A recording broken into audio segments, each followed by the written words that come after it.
Hey guys, welcome back to my channel. मैं हूँ श्वेता और आज इस वीडियो में हम लोग बात करेंगे 5 मंथ के बेबी के फूड चार्ट के बारे में। जब हमारा बच्चा 5 महीने का हो जाता है और जब वो रेडी होता है खाने के लिए, हमें लगने लगता है कि वो खाने के लिए रेडी है, या फिर कुछ और भी रीजंस होते हैं, जैसे कि अगर वो फार्मूला मिल्क पे है और फार्मूला मिल्क नहीं ले रहा है, उसको डाइजेस्ट नहीं हो रहा है, या किसी भी वजह से अगर मदर मिल्क पे है और मदर मिल्क उतना नहीं हो पा रहा है, बच्चा भूखा रह जा रहा है, किसी भी वजह से अगर हम उसका 5 मंथ में फूड स्टार्ट करते हैं तो हमें बेबी को क्या फूड खिलाना है, कि क्या क्या सावधानियां हमको रखनी है बेबी को फूड देते टाइम, और किस तरीके का फॉर्म में होना चाहिए फूड, और कौन कौन सा फूड हम दे सकते हैं, यही सारी चीज़ें आज हम इस वीडियो में डिस्कस करने वाले हैं। जब हम 5 मंथ के बेबी को फूड देने के लिए जाते हैं तब हमें बहुत सारी सावधानियां रखनी होती हैं, क्योंकि 5 महीने का बच्चा बहुत छोटा होता है। बहुत सोच समझ के हमें उसे खाना देना होता है, कितना देना है, किस किस टाइम पे देना है, कितनी बार देना है दिन में, सारी चीज़ें हम इस वीडियो में डिस्कस करेंगे। तो वीडियो पे एंड तक बने रहिए और ये वीडियो आपके लिए बहुत यूजफुल होने वाला है। अगर आपका भी बेबी 5 मंथ में आने वाला है या 5 मंथ में चल रहा है तो ये वीडियो आपके लिए बहुत यूजफुल होने वाला है। तो वीडियो को अभी से ही लाइक कर दीजिए और प्लीज़ मेरे चैनल को सब्सक्राइब कर दीजिए, क्योंकि यहाँ पे मैं बहुत सारे बेबी केयर से रिलेटेड टिप्स शेयर करती रहती हूँ। तो चलिए वीडियो स्टार्ट करते हैं। अगर हम लोग WHO की गाइडलाइंस को फॉलो करें तो WHO के अकॉर्डिंग जब बच्चा 6 मंथ का कंप्लीट हो जाता है तभी हमें उसका फूड स्टार्ट करना चाहिए। लेकिन हम लोग के पास अगर बहुत सारे रीजन होते हैं, जैसे मैंने ईशान का जो 5.5 महीने पे शुरू किया था फूड देना, इस वजह से क्योंकि मुझे ईशान सिर्फ ब्रेस्ट मिल्क पे थे और मुझे ब्रेस्ट मिल्क बहुत कम हो गया था, ईशान भूखे रह जाते थे, इस वजह से मुझे ईशान को फूड स्टार्ट करना पड़ा। तो अगर आपके पास भी ऐसा ही कोई रीजन है तो आप 5 मंथ में उसका फूड स्टार्ट कर सकती हैं। लेकिन यहाँ पे आपको बहुत सारी सावधानियां रखने की जरूरत होती है। 6 मंथ पे बच्चे को फूड देने के लिए इसलिए भी बोला जाता है क्योंकि 6 मंथ का बच्चा जो होता है वो बैठना सीख जाता है, और अगर बच्चा बैठ रहा है तो हम उसको आसानी से फूड दे देते हैं और उसका गला चोक होने का कोई डर नहीं रहता है। लेकिन 5 मंथ का बच्चा जो रहता है वो बैठना अभी नहीं सीख रहा होता है, उसको बैठना नहीं आ रहा होता है, तो बच्चे को लिटा के फूड खिलाने के टाइम पे हमें बहुत सारी सावधानियां रखनी होती हैं। जैसे कि जब भी आप बच्चे को फूड दें, हमेशा इंश्योर कर लें कि बच्चे का जो हेड है वो उसकी नीचे की बॉडी से थोड़ा सा ऊपर रहना चाहिए। आप पिलो की हेल्प से उसका सर थोड़ा सा ऊंचाई पे रखिए और उसका जो बॉडी हो वो थोड़ा सा नीचे पे रहे, तब आप उसको खाना खिलाएं। अगर बच्चा लेटे लेटे खाना खाएगा तो उसके गले में अटक जाएगा, ये सारा खाना उसके गले में बैठ जाएगा, पूरे तरीके से नीचे नहीं जा पाएगा। तो सबसे पहली सावधानी आपको यही रखनी है कि हमेशा ये इंश्योर कर ले कि बच्चे का जो हेड है वो उसकी बाकी बॉडी से ऊंचाई पे होना चाहिए। नेक्स्ट आपको सबसे पहला रूल यही याद रखना है कि एक टाइम में सिर्फ बच्चे को एक बार ही खाना देना है। एक दिन में उसको 2 बार खाना नहीं देना है, सिर्फ एक दिन में एक बार ही खाना उसको देना है।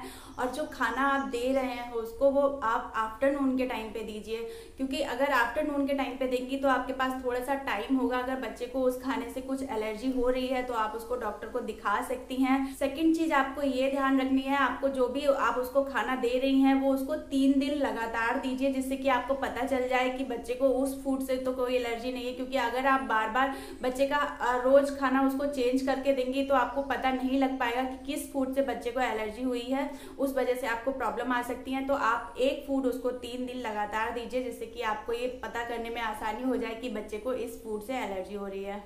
नेक्स्ट आपको याद रखना है कि बच्चा अभी हमारा बहुत छोटा है तो हमें 1 या 2 स्पून से ही उसे शुरू करना है। अगर आपका बेबी 1 या 2 स्पून खा रहा है तो आपको धीरे धीरे उसको बढ़ाना है। आगे के टाइम में 8 दिन बाद 10 दिन के बाद आप उसको 3 या 4 चम्मच कर सकती हैं, लेकिन आपको बहुत ज़्यादा उसे खिलाना नहीं है, क्योंकि बच्चा इतना छोटा है और उसका अभी स्टमक डेवलप हो रहा होता है। तो हो सकता है कि बच्चे को कॉन्स्टिपेशन हो जाए या फिर बच्चा वॉमिट कर दे या उसको लूज मोशन हो जाए, इसीलिए आपको बहुत सावधानी रखनी है।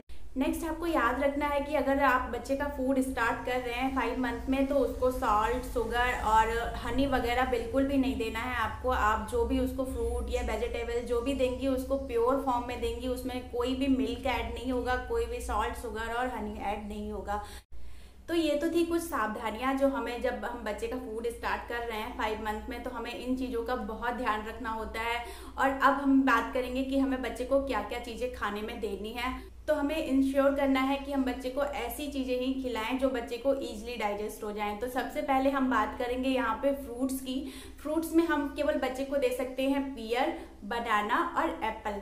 3 चीजों के अलावा हमें फ्रूट्स में बच्चे को कुछ भी नहीं देना है। अगर एप्पल, बनाना, पियर आप बच्चे को ऑल्टरनेट डेज पे देते हैं तो 1 महीना आराम से निकल जाएगा आपका इन 3 फ्रूट्स में। 6 मंथ में हम बच्चे को और भी फ्रूट्स स्टार्ट कर सकते हैं। 6 मंथ का चार्ट मैंने ऑलरेडी शेयर किया हुआ है। 6 मंथ के सारी चीजें मैंने उसमें शेयर की हुई हैं, तो वो आप वो वाली वीडियो भी देख सकते हैं।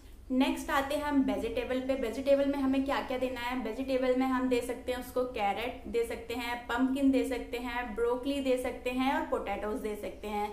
ये सारी चीज़ें हमें अच्छे से बॉईल करके और मैश करके बच्चे को देनी है। मैंने अपनी चैनल पे बहुत सारी रेसिपीज भी शेयर की हुई हैं, तो आप वो भी जाके देख सकते हैं। यहाँ पे हम एक चीज़ का और ध्यान रखेंगे, बनाना है, एप्पल है, ये बच्चे को कॉन्स्टिपेट भी कर सकती हैं। जब बच्चा शुरू में खाना शुरू करता है तो उसे किस चीज़ से कॉन्स्टिपेशन हो जाए कुछ नहीं पता होता है, तो हमें कुछ चीज़ें उसकी ऐसी भी ऐड करनी है खाने में जो उसके कॉन्स्टिपेशन को ठीक कर सके।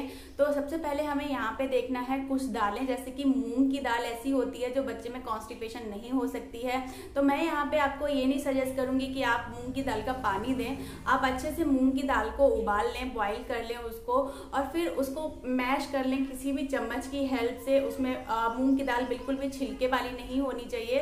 बिना छिलके की मूंग की दाल को ले, उसको बॉईल करें और उसको अच्छे से मैश कर लें। आप उसमें थोड़ा सा घी ऐड करिए, देसी घी, और फिर आप उसको बच्चे को दीजिए। वो बच्चे को अच्छा भी लगेगा खाने में और वो बहुत मन से खाएगा, और के बच्चे के लिए बहुत ही हेल्थी ऑप्शन है और उसका पेट भी भर जाएगा, उसको टेस्टी भी लगेगा। इसके अलावा आप बच्चे को राइस का पॉरेज भी दे सकती हैं। राइस का पॉरेज आपको बहुत जगह देखने को मिल जाएगा। यूट्यूब पे आप राइस पॉरेज डालेंगे, आपको बहुत सारी रेसिपीज मिल जाएंगी, तो आप बेबी को राइस पॉरेज भी दे सकती हैं। इसके अलावा आप बेबी को ओट्स का पॉरेज दे सकती हैं। इसके अलावा अगर आप चाहें, जैसे कि हमारे बुजुर्ग लोग हमको सजेस्ट करते हैं, जो राइस का पानी होता है, मार्च जिसको बोलते हैं, हम बच्चे को वो भी दे सकते हैं। मैं पर्सनली इसको सजेस्ट नहीं करूंगी क्योंकि उसमें कोई भी न्यूट्रिशन नहीं होता है। तो आप राइस पॉरेज दीजिए। राइस अगर पानी देना चाहती हैं तो आप दे सकती हैं। तो यही थी आज की वीडियो। अगर वीडियो हेल्पफुल लगे, यूजफुल लगे तो प्लीज़ वीडियो को लाइक जरूर करिएगा और मेरे चैनल को अभी सब्सक्राइब कर दीजिए। Thank you so much for watching. मिलते हैं नेक्स्ट वीडियो में।